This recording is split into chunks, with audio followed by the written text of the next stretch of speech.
Hey guys, so I have a wonderful story for you guys today. We've read a couple of the stories by Jan Brett, that's the author, but this is one we haven't gotten to read yet. It's called Hedgie's Surprise. It's about a fun little hedgehog, and he helps his friend, the hen. She has a problem, and he helps her to solve it. Are you ready to see how?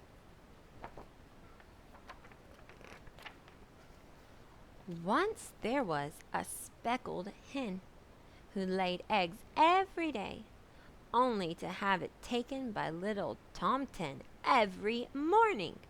It all started because Tomten got tired of porridge for breakfast, so he would take her eggs.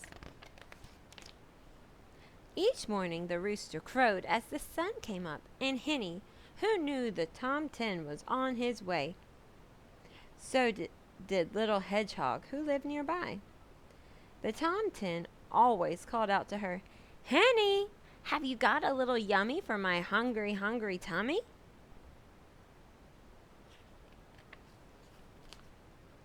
The Tomten climbed into the hen house, took Henny's warm, smooth egg, and ran off to cook it in his little kettle, sprinkle it with salt, and gobble it down. Then he fell fast asleep in the hayloft until evening.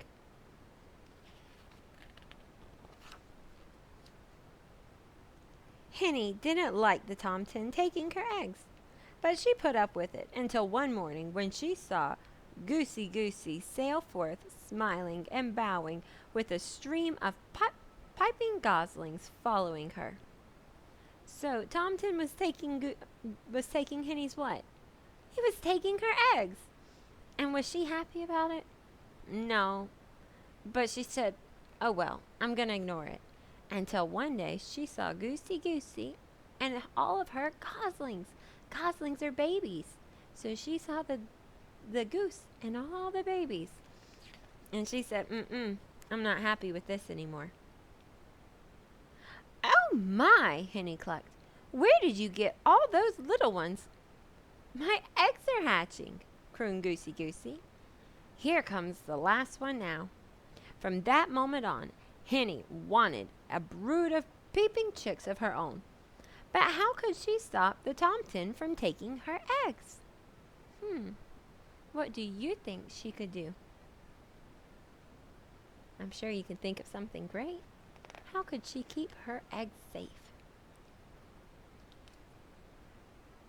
Well, let's see what Henny thinks of. The next morning when the Tomten poked his head in, Henny tried. She clucked loudly and she packed. Bark, bark, bark, bark, bark, bark. She flew at him, but nothing stopped that hungry Tomten from taking her egg again. Did Henny's plan work? No. No eggs, no chicks, no peeping babies. Henny wailed so loudly that she woke up the little hedgehog, her tears pouring down on top of him. "Poof, poof," Hedgie went as he crawled out to talk to her. "Poor Henny. I've been watching the Tomten take your eggs. I'll help you to trick him into stopping." Ooh. So, did Henny's plan work? But Hedgie says he's gonna trick the Tomten. Do you think the trick'll work? Let's find out. The next morning, when the rooster crowed, there was the Tomten. "Henny, have you got a little yummy for my nearly empty tummy?" Henny and Hedgie, they were ready. The Tomten reached for an egg, and he pulled out an acorn. Said the Tomten. "What's this?" And off he went to try it. The acorn was pretty tasty, but it didn't fill him up, and he woke in the middle of the afternoon grumpy.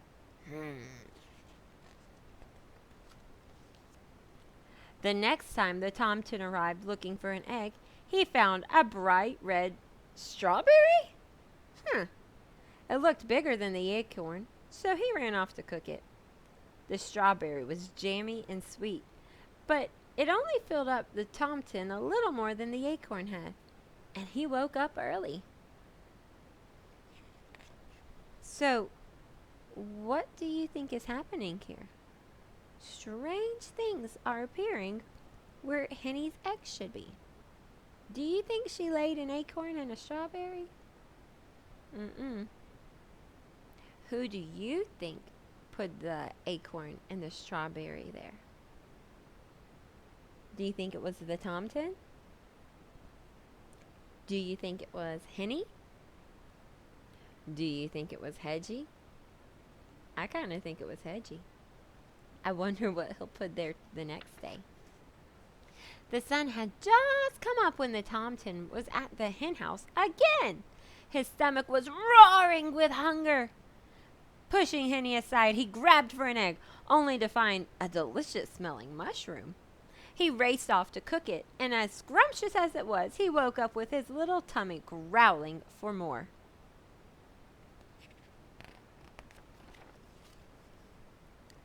Cock-a-doodle-doo! The Tomten rushed in even before the rooster finished crowing. Henny, have you got something for my hollow tummy? This time, he found a smooth potato, even bigger than an egg. He cooked it quickly, swallowed it down, and went back to his hayloft. He woke up at sunset only half full. The Tomten had enough. Henny, he shouted, tomorrow I want an egg for breakfast and nothing else. If I don't find one, I'll eat you instead. Ooh, Henny's in trouble now. He didn't mind playing the game, but now he's getting tired and he wants what? He wants an egg. And if he doesn't get that egg, he says he's going to eat who? Henny. That's the chicken. Henny was scared. Ugh. The Tomten had been tricked by an acorn, a strawberry, a mushroom, and a potato. How could they fool him again? Don't worry, Henny, Hedgie told her. Now it's time for my surprise. And he whispered in her ear. Psst, psst, psst, psst, psst, psst. All night Henny waited on her nest, and Hedgie on his. As soon as it began to get light, Hedgie gently covered his nest with straw and got ready for the surprise. What do you think the surprise is? If you look here, where is Hedgie going? He is underneath that hen's bottom. He's underneath the hen. What do you think his surprise is? Henny and Hedgie could hear that the Tomten's stomach was rumbling like thunder a mile away. He burst into the hen house, pushed Henny aside, and grabbed. Ow! Ow! Ow! He howled. Puffa, puffa, sick, sick. He had clutched Hedgie, all closed up in a tight ball and of needle-sharp pines. He poked him in the hand with all of those prickly pines. How do you think that felt on his hand? I bet that really hurt. Henny and Hedgie listened as the Tomten ran away, yowling, "Ow!" Thank you, Hedgie, Henny said, looking at her dear friend. I'm sure that Tomten won't be back here again for breakfast. But what I can't figure out is, where have you hidden my eggs? So, did they get rid of the Tomten? They did. Where do you think Hedgie put her eggs? Just then, Henny heard a little peep, and then another, and another, coming from Hedgie's nest. She looked over and saw the straw begin to move. 5 baby cheeks pecked out of their shells and fluffed up their down. As Henny settled down with her babies nested around her, the Tomten's mother was in the hayloft making breakfast for her hungry Tomten. Hedgie, Hedgie, Hedgie, you are full of surprises, Henny cried, as she led her baby chicks into the sunshine. But the little Tomten didn't hear a word. He was sound asleep. His tummy was full of tasty porridge. So do you think this is a real story or a make-believe story? There were animals. Are animals real? They are. But the animals, they were doing what to each other? They were talking. Do animals talk like we do with our mouths? Do they use words? They don't. So talking animals lets us know that this story is real or make-believe.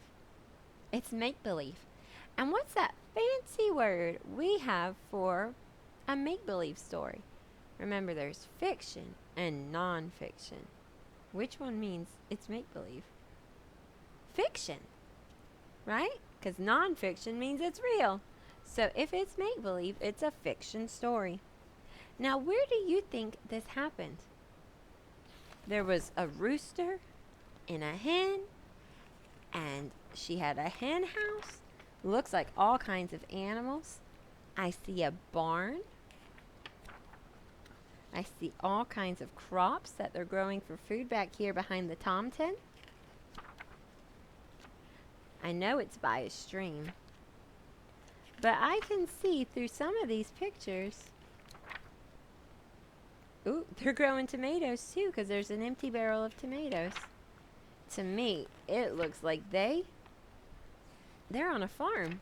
Do you think they're on a farm? Where the story happens is called the what? The setting. So the setting of this story is the farm. I really hoped you enjoyed this story. I love it. It's one of my favorites.